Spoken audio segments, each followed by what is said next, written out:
Barangay LS 97.1. 97.1. O tayo ay forever. Forever! Forever. Forever! Dear Papa Dudut, magandang araw po. Ako po si Romel, 19 years old at nagtatrabaho bilang crew sa isang fast food chain, isang working student, at kasalukuyang nakatira sa Malabon City. Kakalipat ko lang din po sa Maynila, mga 2 taon pa lamang ang nakakaraan. Nag-iisang anak lamang po ako at lumaki po ako sa Nueva Ecija, kasama ang nanay kong si Letty. Si nanay naman po ay tubong Cebu, pero tumakas po siya sa kanila noong siya ay 16 years old pa lamang. Nagpa-Maynila at hindi na bumalik pa sa kanila. Kaya naman po nang ako ay lumaki ay hindi ko na rin nakilala ang iba pa naming mga kamag-anak. Ang tanging naging pamilya ko lamang po ay ang nanay ko. At kahit pa naging mahirap ang buhay namin sa Nueva Ecija ni nanay, dahil siya lang po ang nagtataguyod sa akin at hindi ko na rin nakilala ang aking ama, ay naging masaya naman po ang kabataan ko. Maraming beses ko na rin pong naitanong kay nanay kung sino nga po ba ang aking ama. Naalala ko po na iba't iba ang sagot niya. Noong ako'y bata pa lamang, ang naalala kong sinabi niya sa akin ay iniwan kami ng tatay ko noong ako ay maliit pa lamang at sumama sa kabit nito. Pero noong nasa elementary na ako at medyo nagkakaisip na ako, ang sabi naman ni nanay ay matagal na raw napatay ang tatay ko.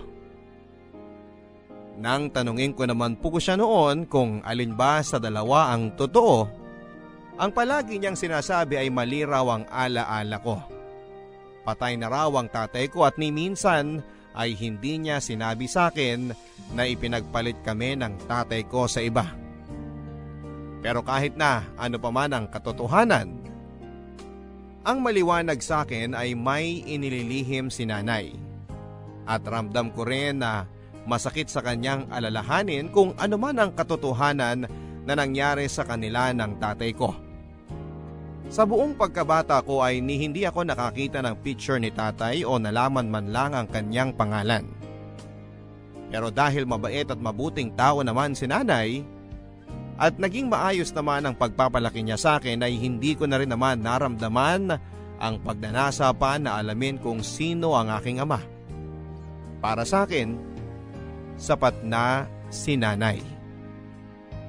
Sa Nueva Ecija ay ang pagtitinda ni nanay sa kanyang maliit na naipundar na karinderya ang bumuhay sa amin. At dahil din sa karinderya na yon, ay naigapang naman po ako ni nanay sa aking elementarya at sa junior high school. Maayos na nga po sana ang plano kong matapos graduate sa high school, ang mag-aral ng agriculture sa malapit na kolehiyo sa amin. At pagka-graduate ko ay papalaguin ko ay yung maliit na lupa namin at magtatayo din ng isang maliit na agribusiness.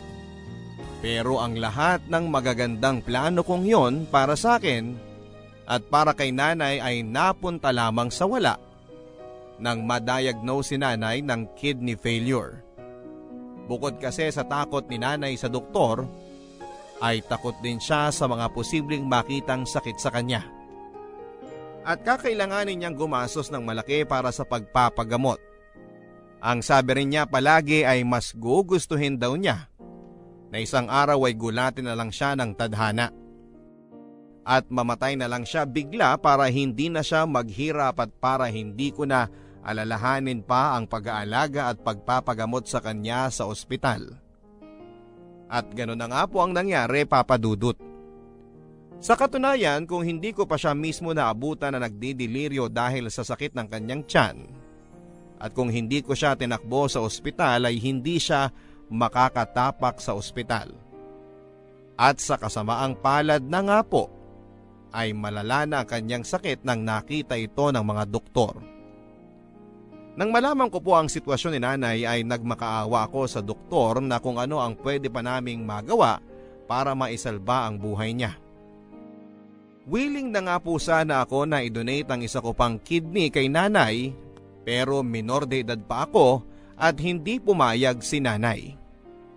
Ang sabi niya ay sayang lang daw ang kidney ko kung ibibigay ko lang sa kanya na ilang dekada na lang ang nalalabi sa mundo. Bukod pa dito ay mahihirapan na raw ako na mabuhay ng normal oras na tanggalan ako ng kidney. Mahirap po sa akin papadudot pero wala na rin po akong nagawa kundi ang damayan si nanay. At gawing komportable ang pakiramdam niya sa mga huling araw niya dito sa mundo. Nay, pumayag na po kasi kayo na ibigay ko ang isa kong kidney sa inyo. Kaya ko pa naman po eh. Romel, huwag kang makulit. Sinabi na ngang hindi na eh. Eh di, maghihintay na lang po tayo ng donor. Romel, anak, wag na. Bukod sa mahalang magagastos, hindi ko na yun mahihintay. Nay, huwag naman po kayong magsalita ng ganyan. Lakasan niyo po yung loob ninyo. Romel, anak, pabayaan mo na akong magpahinga. Nay, nakakainis naman po kayo eh. Hindi ko naman po kayo kayang pabayaan na lang ng ganyan. Hindi ko kayo kayang makitang nahihirapan kayo tapos ako walang magawa. Makinig ka, anak, ha? Maski ang mga doktor, wala nang kumpiyansa na kakayanin ko o may maitutulong pa sa akin ang kidney transplant. Nay, parang awa niyo. Parang awa niyo na. Lakasan niyo po yung loob ninyo. Hindi ko po kayang mawala kayo, Nay. Romel, 16 anyos ako nung tumakas ako sa Cebu para pumunta ng Maynila at mabigyan ng sarili ko ng mas magandang buhay. 17 anyos ka na ngayon. Mas matanda ka na sa akin nung nagsarili ako. Kung kinaya ko, mas kakayanin mo. Lalo pat dahil sa tingin ko, mas naihanda naman kita na lumaban sa buhay. Hindi kagaya ng mga magulang ko na walang pakialam sa akin. Nay, natatakot po ako. Huwag kang matakot, anak. Palagi lang naman ako naririto. Natatakot po akong mag-isa, Nay. Romel, anak, bago ako pumanaw, sa tingin ko dapat ko nang ipagtapat sa iyo ang katotohanan. Ang katotohanan po na ano, Nay? Ang tungkol sa ama mo. Romel, yung sinasabi ko sa iyo nung batang-bata ka pa tungkol sa tatay mo, iyon ang totoo. Ano ho? Buhay pa ang tatay mo. Ramon ang pangalan niya. At totoo na iniwan niya tayo at ipinagpalit sa iba. Kung gusto mo siyang puntahan, nasa Maynila siya. Matatagpuan mo yung address niya sa Maynila kasama ng ibang mga papeles na nakatago sa disusi kong kabinet. Naroon din ang birth certificate mo. Nay, ayoko siyang puntahan. Ikaw ang kailangan ko, Nay.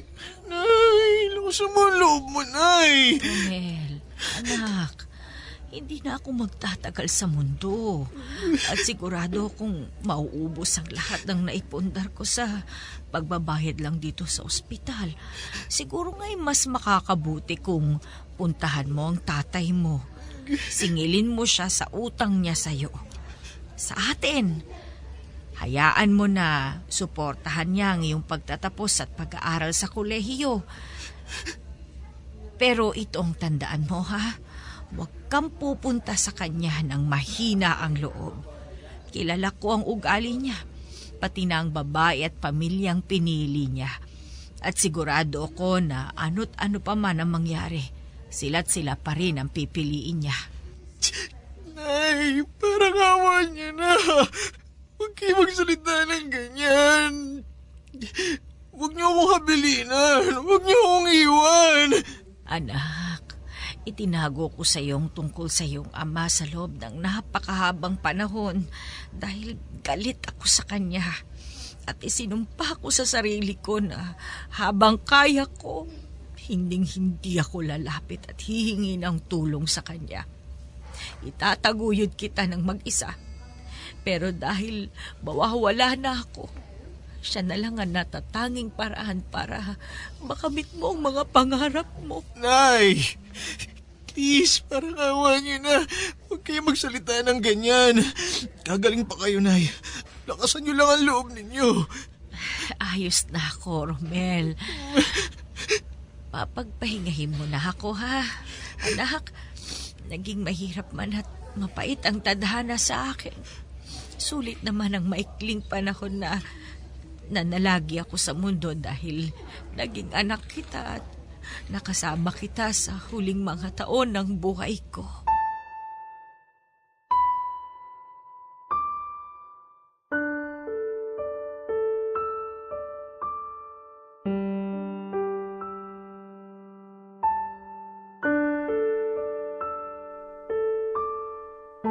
Dahil sa pagpapagamot ni nanay ay napilitan din po akong ibenta ang maliit na lupa namin upang makabayad sa utang sa ospital.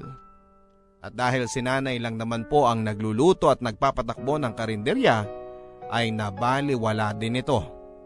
Kaya minabuti ko rin po na ibenta ito sa kumare ni nanay.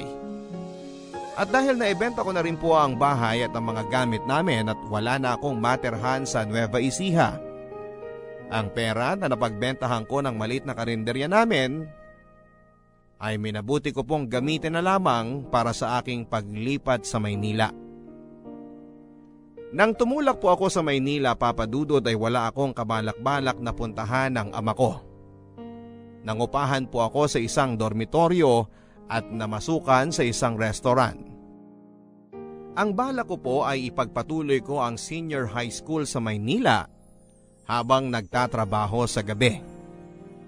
Pero sa kasamaang palad ay tinangay ang lahat ng baong kong pera ng isang bed spacer sa dorm na inuupahan ko.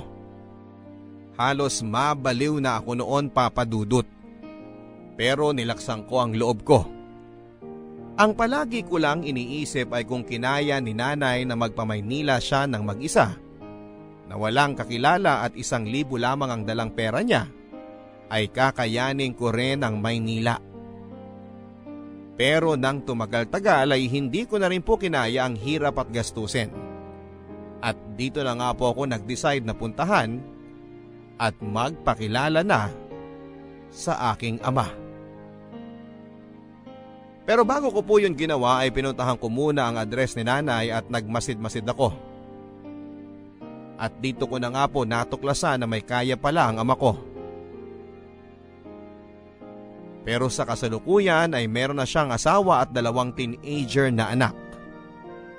Dito ko rin po nalaman na si nanay ang una niyang nabuntis sapagkat parang ako ang mas nakakatanda doon sa 2 niyang anak na babae. Masakit man po sa akin na makita ang tatay ko na masaya at meron ng pamilya, ay hindi ko rin po maalis sa sarili ko ang magalit sa kanya. Dahil kami ang una pala niyang naging pamilya. At kami kung tutuusin ang mas unang may karapatan sa kanya. Habang ang pamilya niya ay nabubuhay ng marangya, kami ni nanay ay naghihirap sa Nueva Ecija.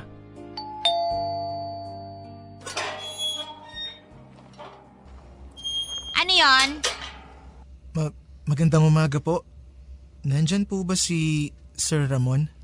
Sino ka? Rom po. Rom? Ano naman ang kailangan mo kay sir? Gusto ko lang po sana siyang makausap. Tungkol saan? Tungkol po sa trabaho po. Anong trabaho? Mag-a-apply po sana ako sa kanya. Mag-apply na ano?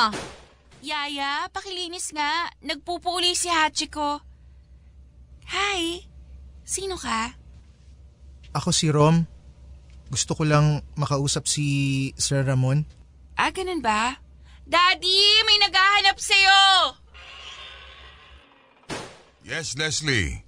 Sino yan? Sir Ramon?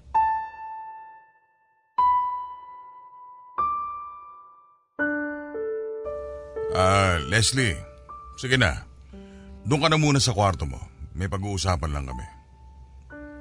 Romel ka mo ang pangalan mo? Opo, sir. Patay na po si nanay. Sino ba ang nanay mo? Si Leti po. Leticia.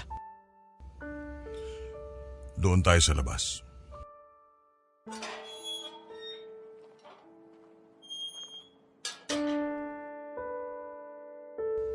Bakit ka andito? Anong kailangan mo? Anak niyo po ako. Hindi ko alam ang sinasabi mo. Umalis ka na. Ano ho? Umalis ka na! Hindi kita kilala! Hindi ko kilala ang nanay mo! Sinungaling! Sinungaling kayo! Ito ang birth certificate ko. Nakasulat ang pangalan ninyo. Ito naman ang marriage certificate ninyo ni nanay. Kasal kayo sa West. At hindi ko alam kung paano kayo nakabuo ng bagong pamilya, ganong kasal naman kayo sa iba. Shh! Hinaan mo ang boses mo. Sige. Mag-usap tayo. Pero wag dito.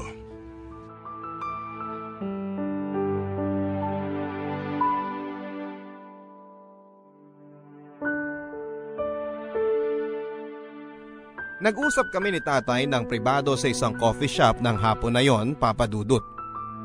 At sa pag-uusap na yon ay medyo nakuha ko na may kabulastugang ginawa si tatay. Sa aking pagtatanong sa kanya ay doon ko po napagtanto na mukhang pineke ni Itay ang papeles niya, kaya sila nakapagpakasal ng kasalukuyan niyang asawa na si Marjorie. At sigurado akong oras na makalabas ang katotohanan na kasal siya kay nanay ay mapapawalang bisa din ang kasal nila ng kasalukuyan niyang asawa.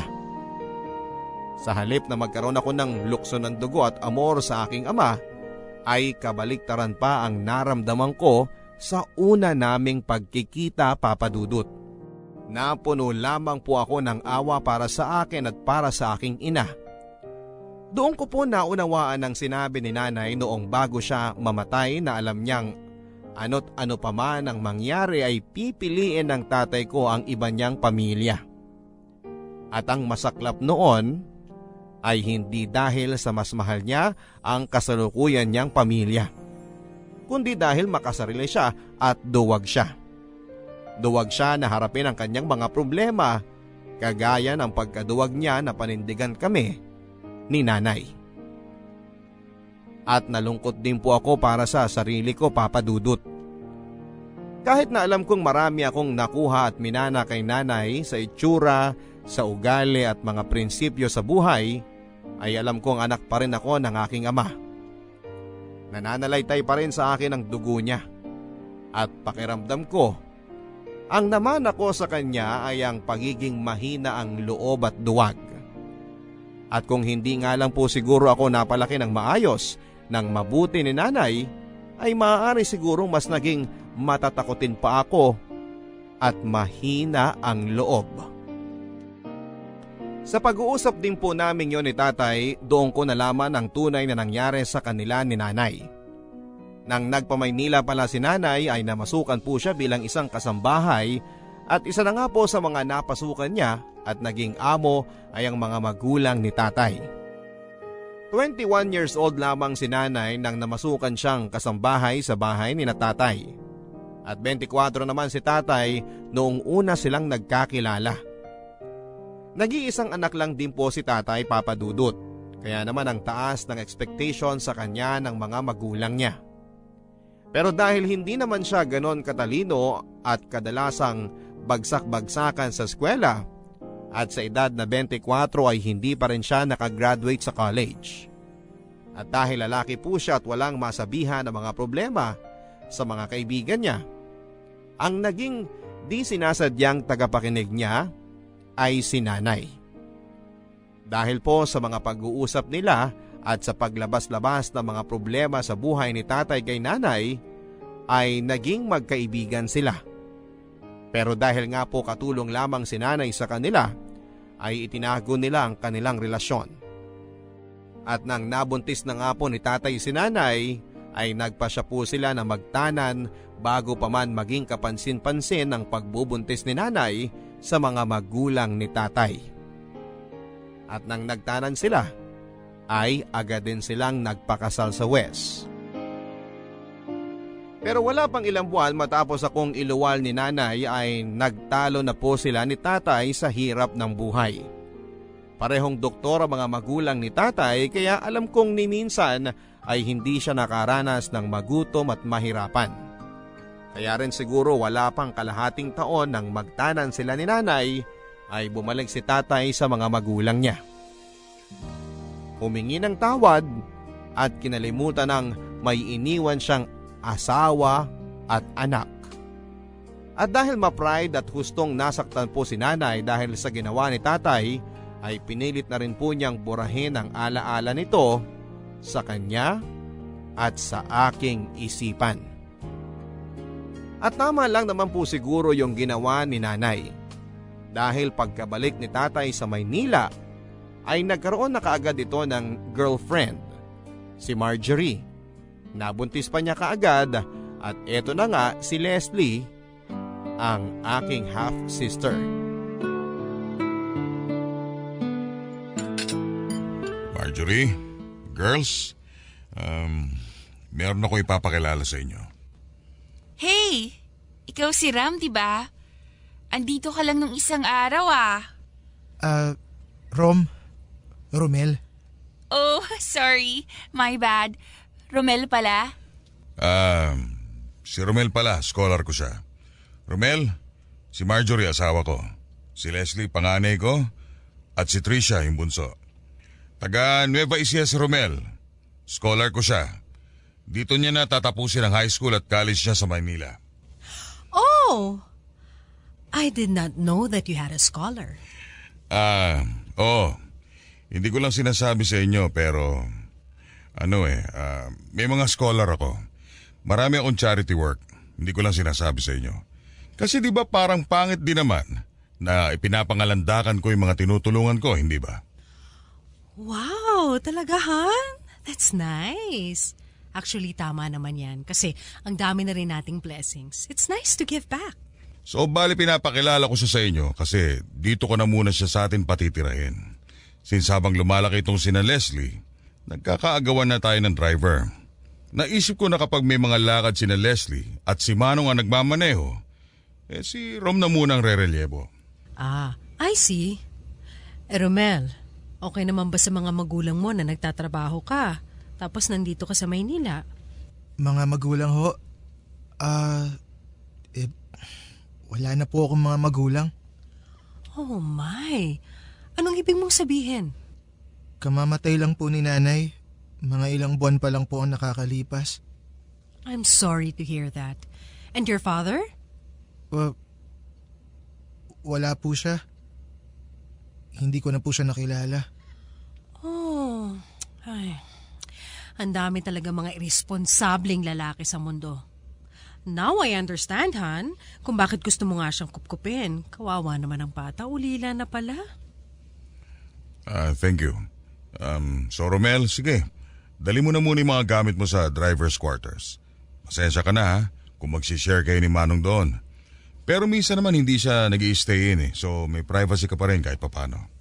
Maraming salamat po, sir. Maraming salamat po, Ma'am Marjorie. Nice to meet you, Romel. Nice to meet you din, Leslie. Romel, meron pala akong lakad mamaya with my friends. Pwede mo ba akong ipag-drive? Pwede ka namang ipag-drive ni Manong. Hindi naman matutuloy ang lakad namin mamaya.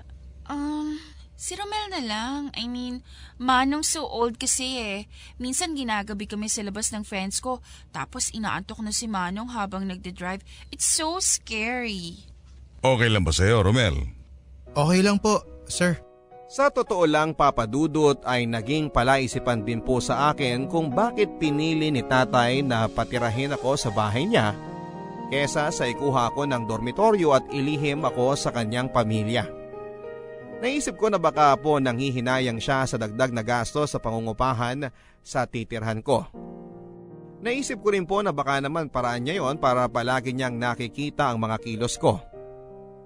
Ang bawat hakbang ko para mas kontrolado niya ako sa mga sitwasyon.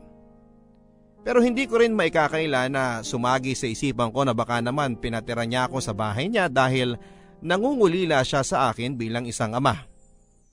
Na baka dahil sa pag-uusap namin ay nanumbalik sa kanya ang mga alaala at pagmamahal niya kay nanay.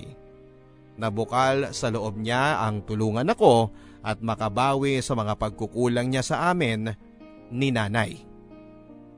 At sa tingin ko po Papa Dudut ay mas pinaniwalaan ko ang huling dahilang yon na sumagi sa isipan ko. Dahil naging madali po sa akin ang pumayag sa gusto ng tatay ko.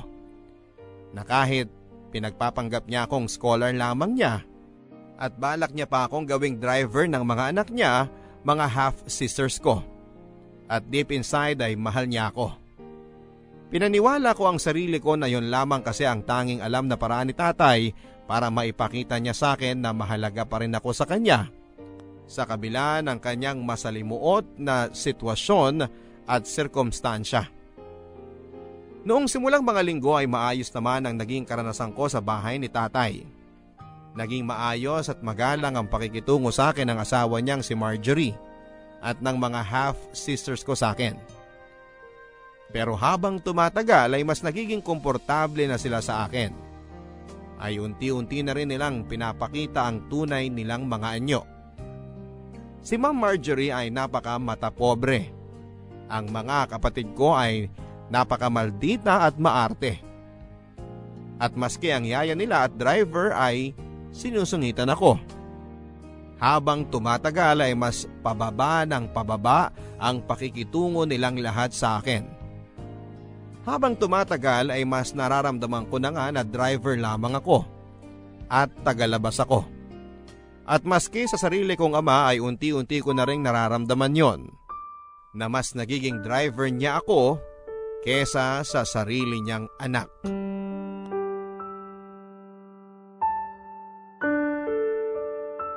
Oy, Ramel! Ikaw na nga maglabas niyang basura. May ginagawa ako dito. Sige po. Romel! Shh! Birthday na kumpare ko mamayang gabi. Ikaw na muna maghatid kay Ma'am Marjorie. Naku, kuya, paano po kaya yan? May exam po ako bukas eh. Pabayaan mo na yung exam na yan. Tandaan mo, ang prioridad mo ay yung kapakanan ng mga anak ni na Ma'am at Sir. Dahil kung di naman sa mga magulang nila, hindi ka rin naman makakapag-aral. Sige po, ako na po ang bahala. Yan, ganyan dapat. Oy, Ramel! Ano ba naman yan? Nakaalis na yung truck ng basura. Hindi mo pa nailalabas yung mga basura dito. Romel, sumama ka pala sa akin mamaya dahil may event kami sa sports club. Ipagdadrive ko po kayo, ma'am? Oo, ipagdadrive mo ako tapos umalalay ka na rin sa akin. O nga pala, magbihis ka ng maayos ha? Paano pong maayos na bihis? Basta ayoko nang naka-shorts o tsinelas lang. Nakita mo yung mga alalay ng mga amiga ko doon sa sports club, hindi ba? Mga mga mababango lahat at nasusweldohan ng tama. Dapat ganun ka rin. Napahiya na ako sa iyo nung nakaraan eh. Sige po, Ma'am Marjorie.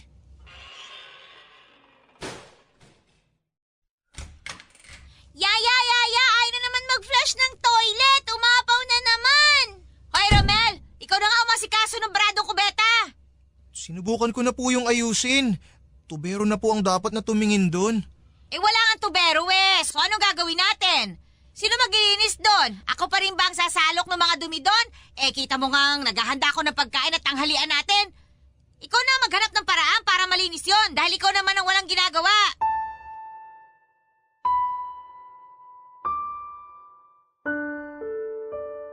Dahil ako ang pinakabata at may pinakamalaking utang na loob sa bahay na yon, ay ako rin po ang naging pinakamababang ranggo sa kanilang lahat. Maski ang kasambahay nila at driver nila tatay ay ako pa rin ang inuutusan. At may mga pagkakataon din po Papa Dudut na maski ako ay nakakalimutan ko na rin na anak nga pala ako ng tatay ko. Maski ako Ang tingin ko minsan sa sarili ko ay katulong, driver at alipin nilang lahat. At dahil karamihan ng oras ko ay kinakain na nga rin po sa mga kakasunod sa mga samut-saring utos ng lahat ng tao sa bahay na yon, ay napabayaan ko na rin po ang aking pag-aaral. Ang dati kong mga matataas na grado noong ako ay nag-aaral pa sa Nueva Ecija ay biglang naging pulos pasang-awa na lamang. Hindi ko alam kung sa paanong himala ng Diyos pero naitawid ko rin naman po ang senior high school, Papa Dudut. At nakagraduate naman ako. At pagkatapos po noon ay nakapag-enroll na rin po ako sa kursong agriculture sa isang kolehiyo. Sa punto pong yon ay sa aking buong akala ay tama nga po si nanay sa sinabi niya sa akin. Unti-unti na nga pong nakakamit ang mga pangarap ko sa tulong ng ama ko. Pero ilang buwan pa lamang matapos kong pumasok sa first year college ay dumating na ang panibagong dagok sa aking buhay. Simula pa lang noong una naming pagkikita ay naging kakaiba na ang pakikitungo sa akin ni Leslie.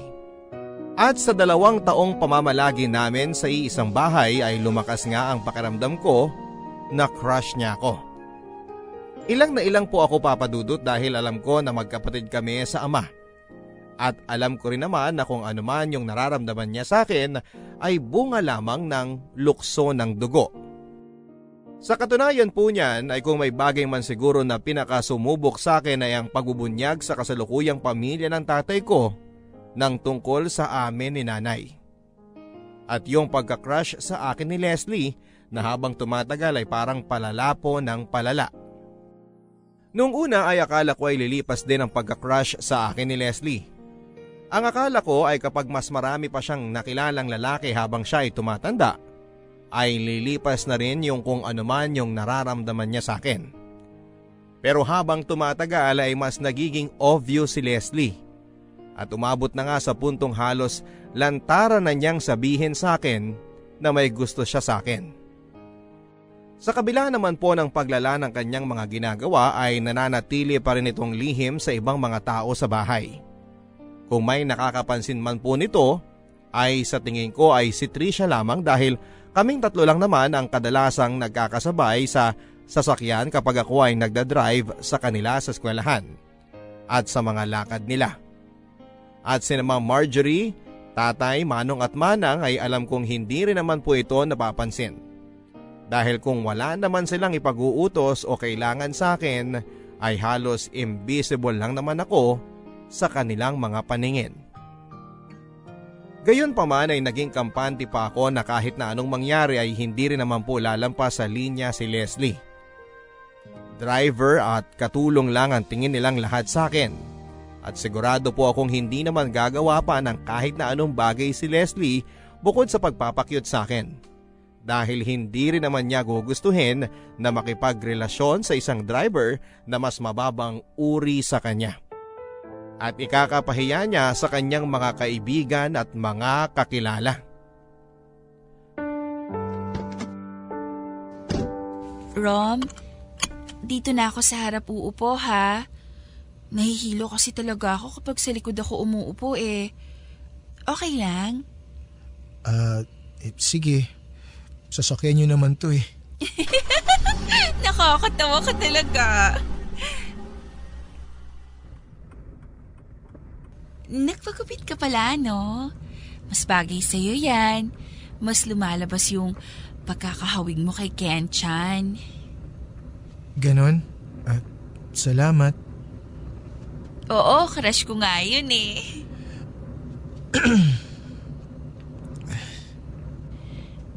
So, kumusta naman yung first week mo sa college, Rom? Okay naman. Masaya naman. Ay, ako rin magka-college na, 1 taon na lang. Pero hindi ko pa rin alam kung anong course yung kukunin ko. Bakit? Ayaw mo ba ng political science? Di ba yun ang pinakukuha sa'yo ng mami mo? Political science, tapos law school. Mukha bang gusto kong maging abogado? Ano bang gusto mo na gawin na pangmatagalan, yung kahit na hindi ka bayaran, gagawin mo pa rin dahil gusto mo yung ginagawa mo?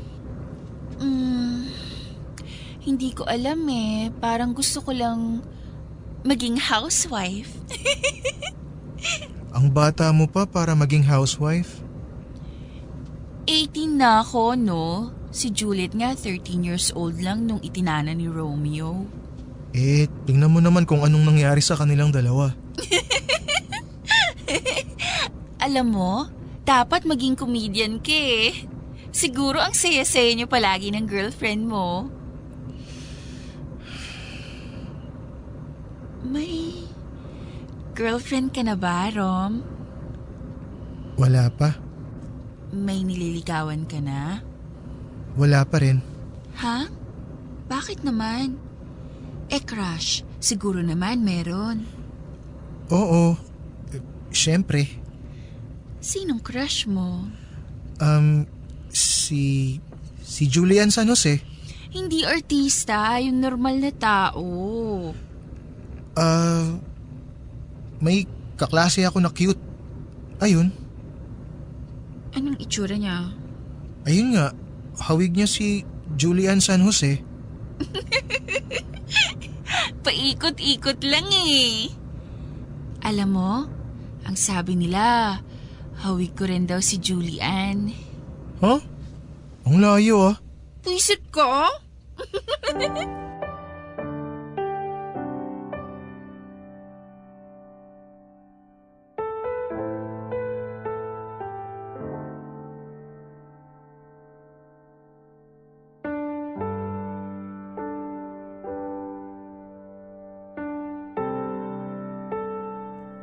Noong pong mga panahong unang pasok ko sa kolehiyo ay naging mas lantaran si Leslie sa akin, Papa Dudut.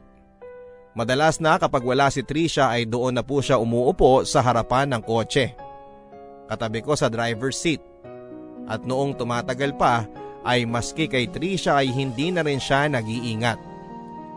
Sa harapan pa rin po siya umuupo, katabi ko. At kapag pinagdadrive ko siya o kapag magkasama kami ay madalas na napupunta po ang usapan namin tungkol sa love life. Nakadalasan nga po ay nauuwi na po sa pagtatanong niya tungkol sa personal kong buhay. Kung ano po yung mga gusto ko sa babae at kung sino-sino na nga po ang mga naging girlfriend ko. At kahit na isang tanong, isang sagot lang po ang ibinibigay ko kay Leslie ay hindi po siya naaapektuhan dito. Patuloy lang siya sa pag-iimbestiga at pagtatanong sa mga personal na detalye sa buhay ko, Papa Dudut. At napapansin ko nga po na kung ano man ang impormasyon na ibigay ko sa kanya, halimbawa ay yung nabanggit ko sa pag-uusap namin na madasalin yung daddy kong GF sa Nueva Ecija, sa mga susunod na araw ay magiging ganun din siya. Naging biglang deboto na siya sa isang santo sa simbahan. At ang banggitin ko pa na gusto ko sa mga babae ay yung hindi masyadong nagmi-makeup ay pansin ko nang sa mga sumunod na araw ay binawasan na rin niya yung kadalasan niyang inilalagay na makeup. Pero simula po noon ay mas lalo akong kinabahan nang napapansin kong mas nagiging agresibo na si Leslie sa akin. Yung mga inosenteng tanong niya tungkol sa nakaraan ko, sa love life ko, sa mga tipo kong babae ay unti-unting nauwi sa mga tanong na sexual. Hirap na hirap po ako noon kung ano ang gagawin ko. At ilang na ilang kapag kinakambyo na po ni Leslie ang usapan noon. Kung tutuusin ay kating-kati na po ako sa kanyang sabihin na maghunos dili siya sa mga ginagawa at sinasabi niya dahil hindi niya lang alam ay magkapatid kami sa ama. At sa puntong yon ay naramdaman ko na rin po, Papa Dudut, bilang na mga araw nakakayanin kong manatili sa bahay na yon o nang hindi sinasabi sa kanya ang katotohanan. Isang araw ay hindi na po ko nakatiis at binala ko na sanang kausapin si tatay tungkol dito kahit na alam kong hindi magiging madali o komportable ang aming magiging pag-uusap. Pero sa kamalas-malasa naman ay naunahan ako ni Leslie. Oh, Leslie. Anong kailangan mo? Bakit may dala kang alak at baso? Nothing. Gusto ko lang makipag-inuman sana. Bakit hindi na lang tayo dun sa labas? Sige, tara. Dun tayo sa garden. Ayoko. At saka ano ka ba? Di nakita ni na mami na umiinom ako ng beer. Tapos ikaw pa yung kainuman ko. Ay, bakit mo ba gustong uminom? May problema ka ba? Oo Pero ito, inumin mo muna to. Hindi ako umiinom. Sinungaling ka, alam kong umiinom ka, Romel. Sige na. Gabi na, Leslie. Maaga pa ako bukas. Sige na, please. Isang beer lang, promise. Ay, sige na nga. Umupo ka naman. Mukha kang tanga dyan nakatayo sa sulok habang nakikipag-inuman sa akin. Ano ba kasing problema mo? Ganito kasi yun. May lalaki kasi. Gustong gusto ko. Pero ang problema, parang di naman niya ako gusto. Sus, wag mo masyadong dibdibin yun. Marami ka pang makikilala na lalaki sa buhay mo. Pero ayoko ng ibang lalaki. Ang gusto ko siya. Siya lang. Paano yun? Sinabi mo nga, hindi ka naman gusto. Hindi mo naman pwedeng puwersahin yung tao na magustuhan ka. Ano bang problema sa akin, Romel? Pangit ba ako? Sexy naman ako, diba? Ang dami naman nagkaka-crush sa akin. Pero ewan ko pa sa lalaking to. May mga sandali pa na pakiramdam ko, pinandidirihan niya ako.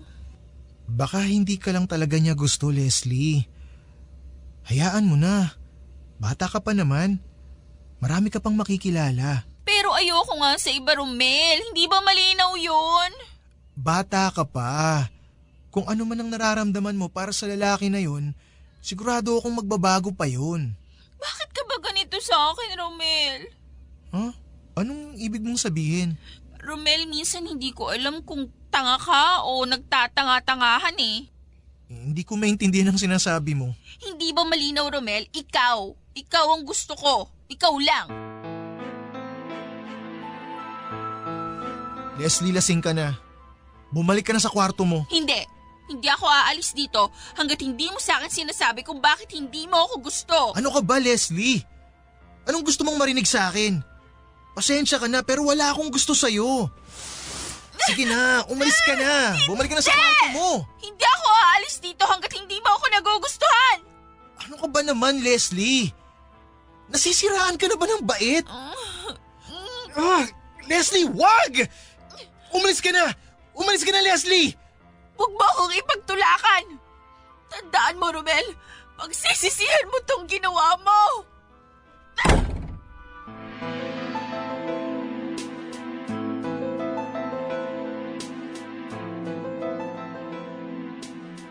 Kinabukasan matapos po ng insidenteng yon ay pinalabas ni Leslie na ninakawan ko siya ng cellphone nang iniwan niya ang bag niya sa sasakyan. Kinumpronta po ako ni Ma'am Marjorie at syempre tinanggi ko ang ibinibintang sa akin ni Leslie.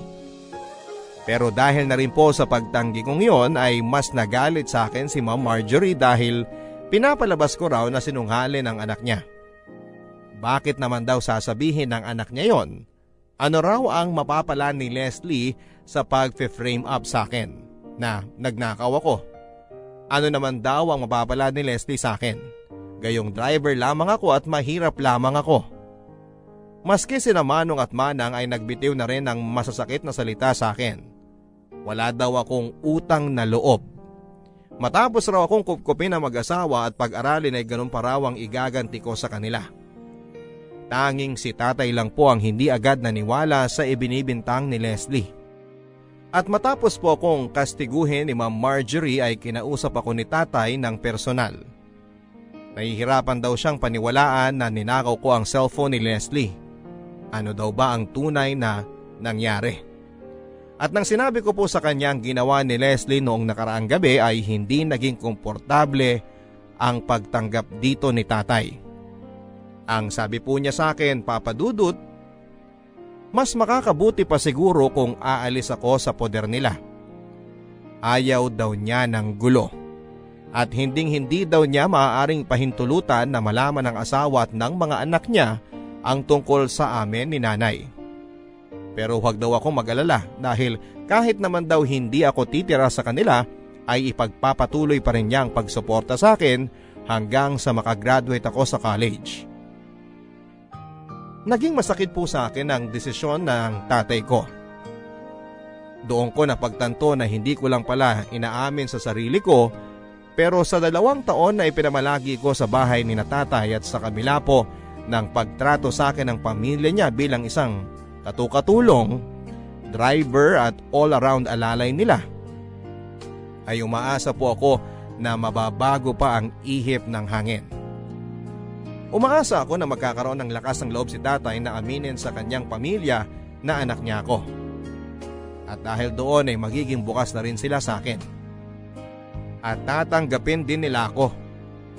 At ang lahat ay mauuwi sa isang maligayang pagtatapos. At magiging isa kaming isang malaki at masayang pamilya. Pero dahil sa nangyari ay doon ko rin napatunayan na ang tagal ko na rin po palang umaasa at niloloko ko ang sarili ko. Dahil husto ang galit sa akin ni Ma'am Marjorie dahil sa ibinintang na pagnanakaw sa akin ni Leslie, ay ibinalak po nito na ipadampot ako sa pulis. At nang marinig naman po ito ni Leslie ay naramdaman ko ang takot sa kanyang mga mata.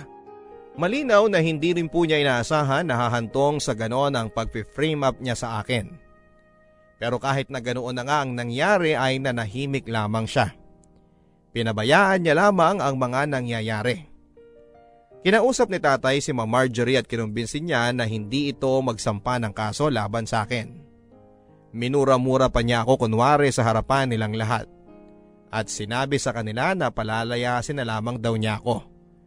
At mukha namang kinagat ni Ma'am Marjorie ang mga sinabi niyang yon.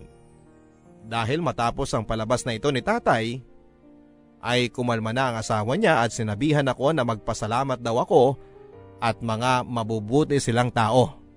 Kaya bibigyan nila ako ng pagkakataon na baguhin ang buhay ko.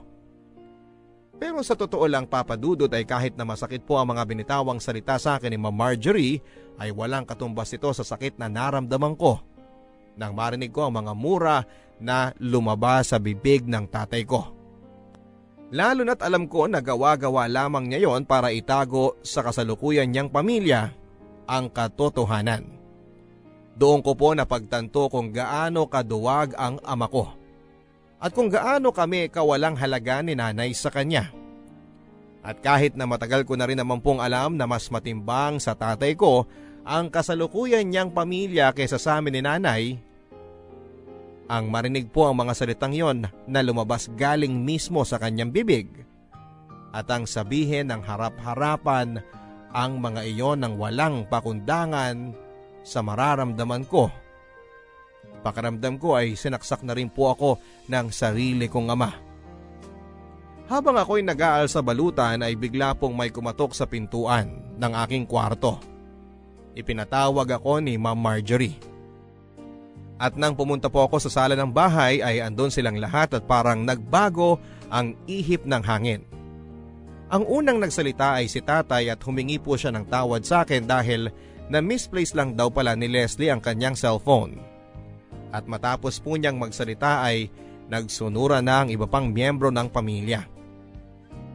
Maski sina Manong at Manang ay humingi din po ng tawad. Nagmakaawa si Leslie na patawarin ko raw siya. Hindi naman daw niya sinasadyang nangyari at napakasama daw sa pakiramdam niya ang mapagbintangan ako.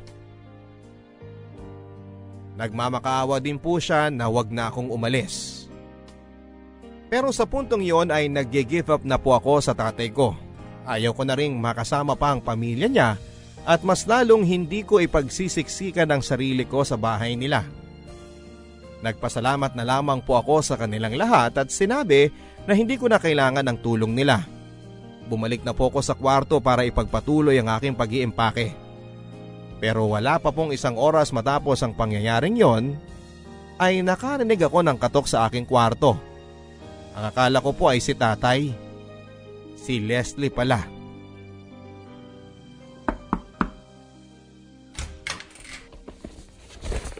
Leslie, anong ginagawa mo rito? Romel, please. Parang awa mo na. Patawarin mo na ako sa nagawa ko. Sinabi ko naman na sa inyong lahat kanina. Napatawad ko na kayo. Kasama ka na dun. Bakit kailangan mo pang umalis? Leslie, matapos yung nangyari, hindi na ako pwedeng manatili dito. Bakit? Ganon na lang ba yung pandidiri mo sa akin? Ganon mo ba ako kaayaw na kailangan mong umalis pa? Leslie, basta. May dahilan ako. Romel, makinig ka. Alam ko naman eh. Gusto mo rin ako. Ano? At paano mo naman naisip yan? Kasi mabait ka sa akin. At saka minsan nahuhuli kita, nakatingin ka sa akin. At alam ko na ang tingin na yon, hindi lang pang kaibigan o amo. Tingin yun ng taong may pakialam. Ng taong may nararamdaman. Leslie, minsan sa buhay ng tao, nakakakita tayo ng mga bagay na kahit wala naman, akala natin meron. At pinagpipilitan pa natin na meron talaga. Dahil ang mismong pagkatao natin ay ang may pagkukulang. Hindi ko maintindihan ang sinasabi mo.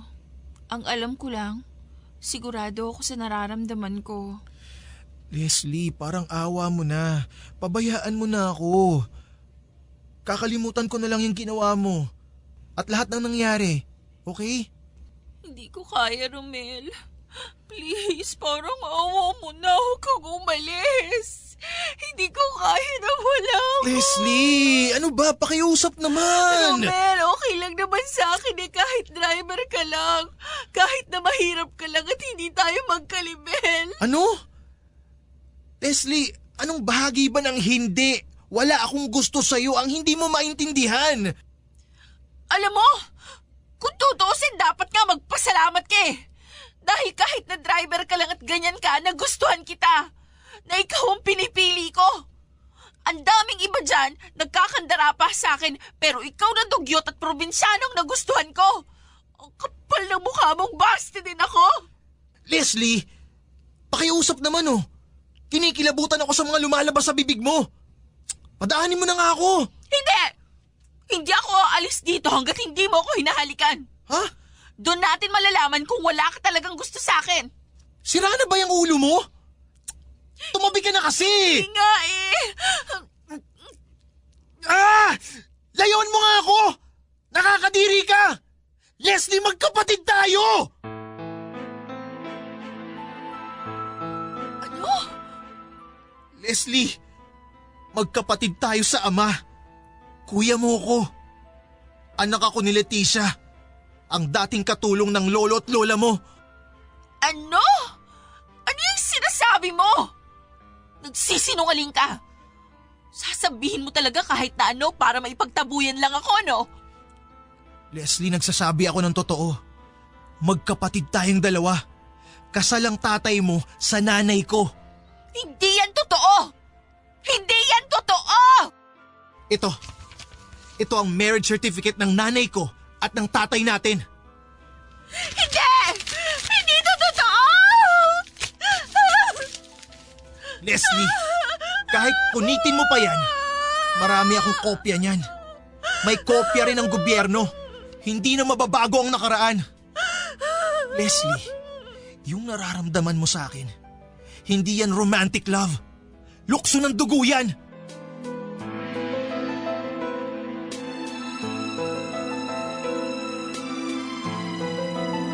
At kahit na awang-awa ako kay Leslie ay pinabayaan ko siya na umiyak lang doon nang umiyak sa aking kwarto at iniwan ko siya sa ganong estado.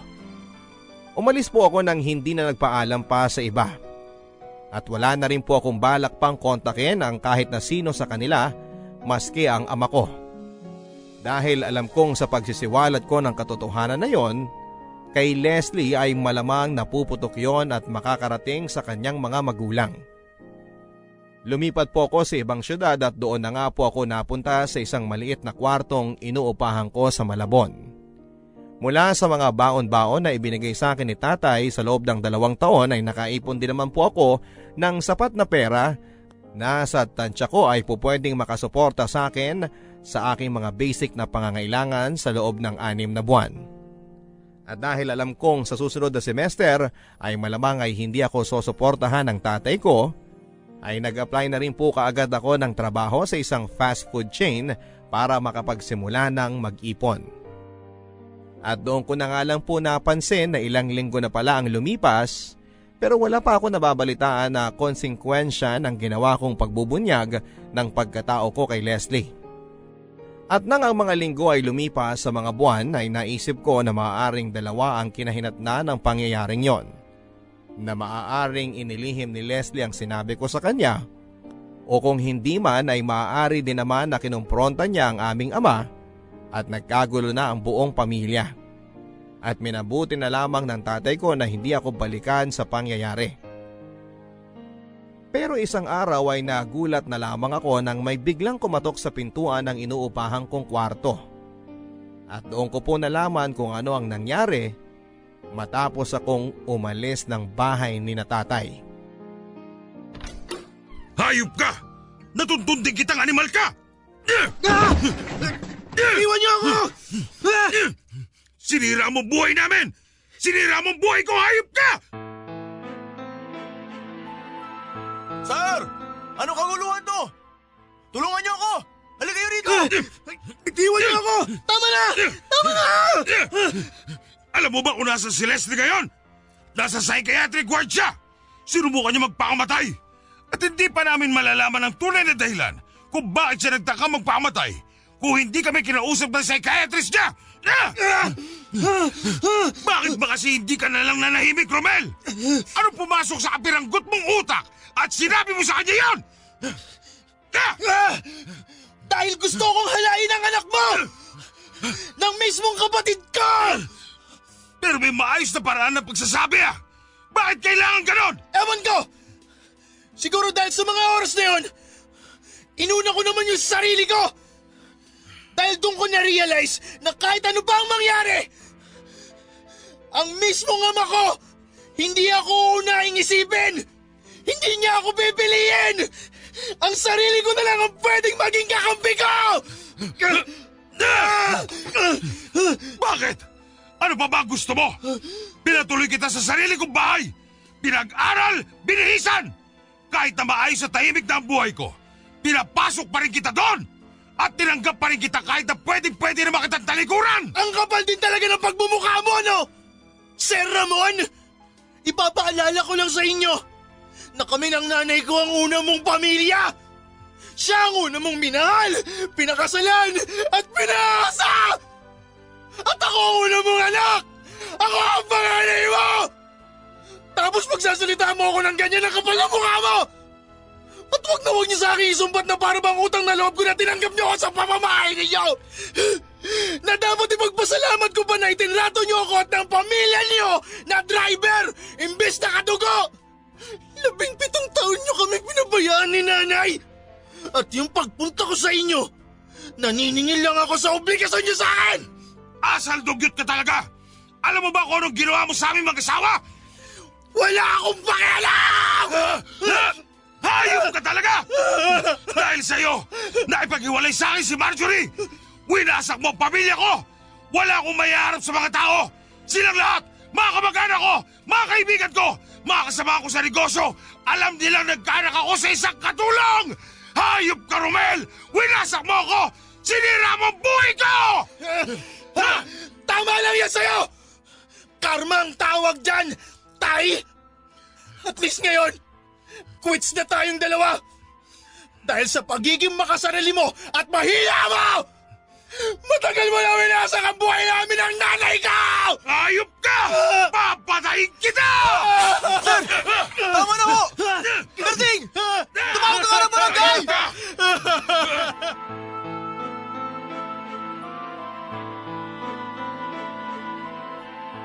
Dinala po kami ni tatay sa barangay Papa Dudut. At para din po sa aking sariling kaligtasan ay nagpa-medico legal ako at ipinablatter ko siya. Sa punto pong yun ay alam kong wala nang bawian o pag-aayos na mangyayari sa amin ng tatay ko. Sa puntong yon ay tinuldukan ko na rin po ang relasyon naming mag-ama. At kahit na bugbog sarado ako, kahit na hindi ako nanlaban at ganon ang inabot ko sa kamay ng aking sariling ama at ng pamilya niya, pakiramdam ko ay nanalo na rin ako. Naiganti ko si nanay at nakabawi na ako sa lahat ng atraso ng tadhana sa amin. Ang sabi po sa akin ay dapat ay nakulong din daw po ang tatay ko at malamang ay binayaran niya rin ang kanyang kalayaan. Pero ang sa akin, Papa Dudut, sige, okay lang kung nakalaya siya. Okay lang kung ang lahat ay kaya niyang bilhin ng pera. At okay lang din kung isa mang araw ay balikan niya ako, gantihan o ipapatay dahil sa pagkabaliw niya. Okay lang sa akin dahil alam kong dahil sa mga nangyaring ito at kinahinatnan niya, ako na ang panalo. Wala na akong takot sa dibdib at hindi na ako duwag kagaya ng tatay ko. Nakawala na ako sa pagiging anak ng tatay ko. Pero aaminin ko sa inyo, Papa Dudut, habang tumatagal na humuhupa na ang galit sa aking puso, paminsan-minsan ay naiisip at naaawa din ako sa sinapit ni tatay pati ng kanyang pamilya. Lalong-lalo na si Leslie. Oo, naging malupit nga sila sa akin. Naging matapobre sila. Pero alam ko namang naging ganon lang sila dahil may mga naging pagkukulang din siguro ang mga magulang nila sa pagpapalaki sa kanila. Mga biktima lang din sila ng sirkumstansya. At ang pinakamatinding trahedya sa kanila ay kahit na siguro ano pang dagok ang abutin nila sa buhay ay hindi sila matututo ng mga dapat nilang malaman. At habang buhay na silang magiging ganon kababaw, kakitid ang utak, makasarili at mananatiling ignorante sa realidad ng mundo at sa mga sarili nilang kondisyon hanggang sila ay mamatay. Sa ngayon po, Papa Dudut, ay pinagbubuti ko na lang po ang aking pag-aaral at pagtatrabaho. Mahirap, pero matapos po ang lahat ng dinanas ko, alam kong kakayanin ko. Hindi man po ako nasuportahan at nakitang nakapagtapos ng kolehiyo ni nanay, at kahit na wala na akong suporta sa aking ama, ay hindi ko po yun pinoproblema. Dahil ako na mismo ang tutupad sa aking mga sariling pangarap. Total, mag-isa na lamang ako at wala nang ibang makakapitan kundi ang Diyos at ang sarili ko. At sana po, Papa Dudut, ay kahit papaano ay meron akong na-touch na mga nakikinig po sa inyo. At sana po ay nakapagbigay ako ng konting lakas at inspirasyon lalo na doon sa mga ulila na. At doon sa mga nagsisimula pa lamang lumaban sa buhay ng mag-isa. Ang inyong kapuso at kakampi, Romel. Forever